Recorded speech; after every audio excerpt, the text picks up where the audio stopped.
Biscuit खाने के बाद मैं टहलते टहलते मार्केट जा रहा था, लेकिन जब मैं बस स्टॉप की तरफ से गुजर रहा था, वहाँ पे मुझे कुछ ऐसा नजारा दिखाई देता है। अरे यार क्या करे बस लेट होती है क्या यार, क्या करे? ये देख के मैं वहीं पर रुक जाता हूँ। बस स्टॉप पे खड़े हुए लोगों से पूछने लगता हूँ कि भाई क्या हुआ, आप सभी लोग इतने परेशान क्यों दिखाई दे रहे हैं? अरे भाई तुझे मैं क्या बताऊँ, पिछले एक हफ्ते से बस लगातार लेट आ रही है। साला बार बार मैं कोचिंग लेट पहुँचता हूँ और वो सर मेरे को बाहर खड़ा रखता है। यार भाई मेरा तो आज इंटरव्यू है, लेकिन ये लेट बस होने की वजह से आज मेरा इंटरव्यू शायद मिस हो जाएगा। इस जॉब को पाने के लिए मैंने बहुत मेहनत करी है, लेकिन बस की वजह से मेरे को नहीं लगता मेरे को जॉब मिलने वाली।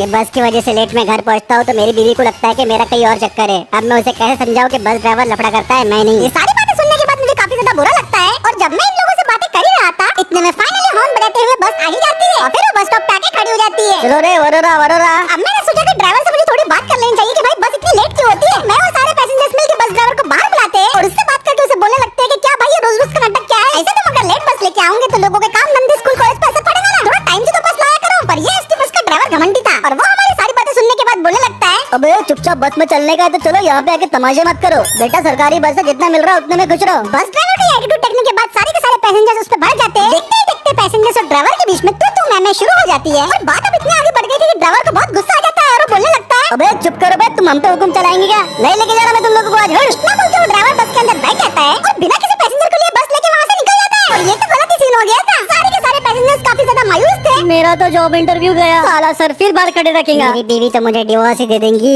ये सब देख के मुझे काफी ज्यादा बुरा लग रहा था और मुझे लगा कि मुझे इन लोगों की किसी तरीके से मदद करनी चाहिए। तभी मेरे दिमाग में एक ख्याल आता है। मैं तुरंत अपनी जेब से फोन निकालता हूँ, अपनी टैक्सी कंपनी में कॉल करता हूँ और अपने ड्राइवर को बोलता हूँ कि भाई जल्दी से जल्दी एक टैक्सी लेके बस स्टॉप की तरफ पहुँच जा। वो मुझे ठीक है बोल देता है और सिर्फ 4 मिनट इंतजार करने के बाद मेरी कंपनी का टैक्सी ड्राइवर अपनी महिंद्रा स्कॉर्पियो टैक्सी लेके वहाँ पे पहुँच जाता है। हाँ बोलो बस, कहाँ पे चलने का है, किसको छोड़ने का है? तो फिर उसके बाद मैं सारे पैसेंजर्स को बोलता हूँ कि देखो भाई मैंने आप लोगों के लिए टैक्सी बुलाई है, ये मेरी कंपनी की टैक्सी है, आप गाड़ी के अंदर बैठ जाइए, ये भैया आपको जहाँ जहाँ जाना है वहाँ पे छोड़ देंगे। ये सुनकर सारे पैसेंजर्स खुश हो जाते हैं और गाड़ी के अंदर बैठ जाते हैं। थैंक यू भाई, तूने मेरा इंटरव्यू बचा लिया। और फिर उसके बाद मेरी महिंद्रा स्कॉर्पियो टैक्सी वहाँ से निकल पड़ती है। भले ही इन लोगों की बस छूट गई थी, लेकिन मुझे इस बात की खुशी थी कि मैं इनकी किसी काम तो आया। अब मैं बस स्टॉप से निकलने ही वाला था तभी मैं देखता हूँ कि मेरे पीछे बूढ़े आदमी आ जाते हैं और मुझे बोलने लगते हैं, जरा सुनो बेटा। ये सुन के मैं उनकी तरफ पलट जाता हूँ और उन्हें बोलने लगता हूँ, हाँ बोलिए अंकल क्या बात है? तो वो मुझे बोलने लगते हैं, अरे बेटा तुमने वो सारे पैसेंजर्स की मदद करके बहुत अच्छा काम किया है। अरे अंकल जी ये कोई बड़ी बात नहीं थी। आज तो बेटा तुमने उनकी मदद कर दी, लेकिन कल फिर से तो ये सब उनको सहना ही पड़ेगा, लेट बस और खिटपिट। आपकी बात तो सही है अंकल, लेकिन हम कर भी क्या सकते हैं? जानते हो बेटा, कभी कभी बदलाव लाने के लिए एक ही इंसान काफी होता है। और इतना बोलने के बाद वो बूढ़े आदमी वहाँ से मुड़ते और जाने लगते हैं। अंकल तो वहाँ से चले गए थे, लेकिन मन ही मन में मैं उनकी बताई हुई बात का मतलब सोच रहा था और तभी इतने में मेरे दिमाग में एक आइडिया आता है और मैंने अब सोच लिया था कि ये सारी की सारी प्रॉब्लम्स को किस तरीके से सॉर्ट आउट करना है। अब मैं फौरन वहाँ से भागने लगता हूँ और भागते भागते घर पे पहुँच जाता हूँ। घर पहुँचते ही मैं अपना लैपटॉप ओपन करता हूँ और फिर मैं बस इंडस्ट्री से रिलेटेड सारी की सारी इन्फॉर्मेशन को कलेक्ट करना शुरू कर देता हूँ। बस को लेने में कितना खर्चा आएगा, पर किलोमीटर चलाने की कॉस्ट क्या होंगी, प्राइवेट बस के लिए गवर्नमेंट के कौन से रूल्स और रेगुलेशन है, और ऐसे ही मैं कई सारी इन्फॉर्मेशन को कलेक्ट कर लेता हूँ। और जब मैंने अब सारी इन्फॉर्मेशन कलेक्ट कर ही ली थी तो अब बारी थी बस को जाके खरीदने की, या फिर मैं कह सकता हूँ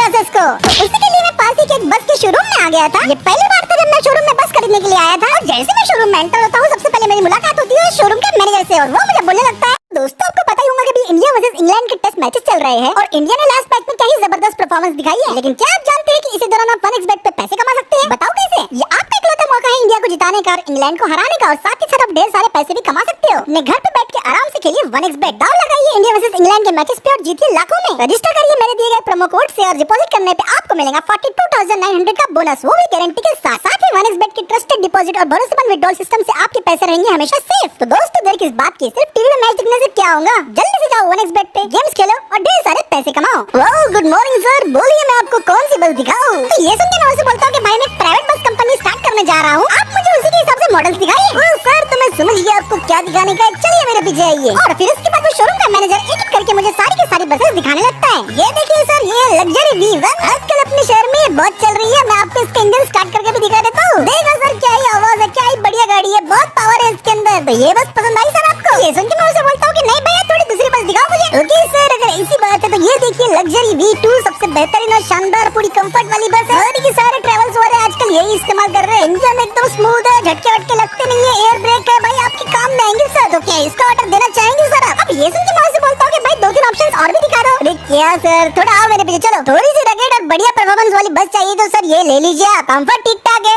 प्राइस भी ठीक ठाक है और इंडस्ट्री में आजकल सर बहुत यूज हो रही है। ये बस मुझे थोड़ी सी ठीक ठाक लगी तो मैं पूछता हूँ कि भाई इसका प्राइस क्या है? सर वैसे तो ये 40 की है, लेकिन अगर आप 10 बसेस का ऑर्डर दोगे ना तो मैं आपको पर बस 35 लाख में दिलवा दूंगा सर। बोलो। ये भयानक प्राइस सुनने के बाद मेरी फटके हाथ में आ जाती है और मैं शोरूम के मैनेजर को बोलने लगता हूँ, भाई मैंने पर बस के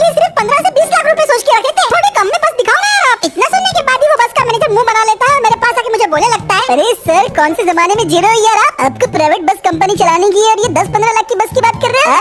वो जमाना गया सर जब 10-12-15 लाख में बस मिलती थी। लेकिन भाई मेरा बजट तो इतना ही है। जिस प्राइस में आप बस चाहते हैं सर वो मेरे लिए फिलहाल अभी पॉसिबल नहीं है। Have a good day sir, I am out. अब ये सुनने के बाद मैं काफी ज्यादा डिसअपॉइंटेड हो गया था और सोच रहा था कि आखिर क्या किया जाए। ऐसा नहीं